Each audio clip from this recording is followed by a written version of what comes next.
শিউলি রান্নাঘরে আমি শিউলি আপনাদের সবাইকে জানাই স্বাগতম। আসসালামু আলাইকুম। আজকে আমি খুবই মজার একটি কাঁচা আমের টক মিষ্টি দই তৈরি করব আর এর পুরো প্রসেসটি আপনাদের সাথে শেয়ার করব।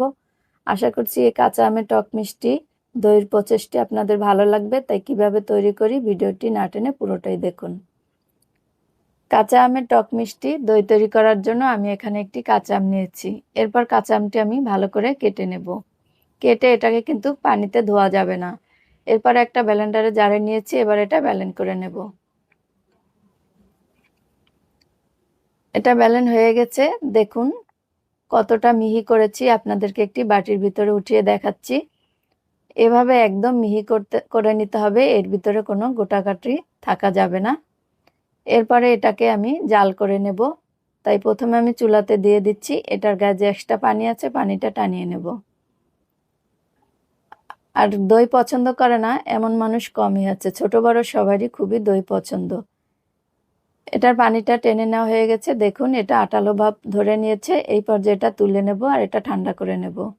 এরপর এখানে আমি 1 লিটার দুধ দিয়ে দিয়েছি, এর ভিতরে হাফ কাপ চিনি দিয়ে দিচ্ছি। আপনারা যে যতটুকু করবেন সেই পরিমাণ দিয়ে নেবেন। নিয়ে নিচ্ছি হাফ কাপ গুঁড়া দুধ। এবার এগুলো দিয়ে ভালো করে জাল করে নেব। কিছুক্ষণ জাল করে নেওয়ার পরে দেখুন দুধটা অনেকটাই টেনে গেছে। এই পর্যায়ে দুধটা নামিয়ে ঠান্ডা করে নেব।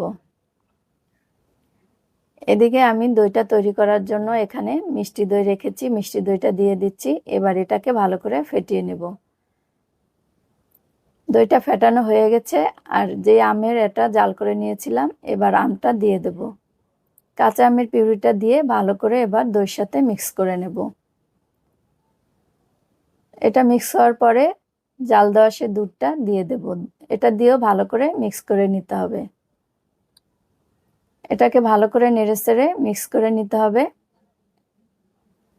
এটা মিক্স হয়ে গেছে, দেখুন একদম সুন্দরভাবে মিক্স হয়ে গেছে।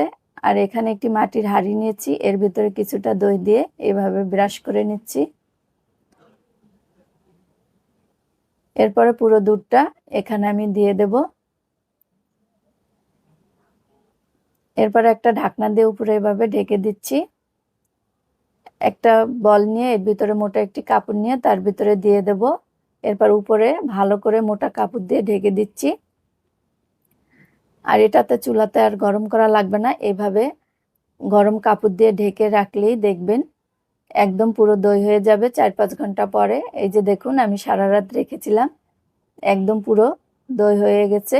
এবার আমি কেটে দেখাচ্ছি এটা কতটা ঘন হয়েছে। এটা থেকে খুব সুন্দর একটি ফ্লেভার আসছে, খেতেও কিন্তু অনেক মজা হয়।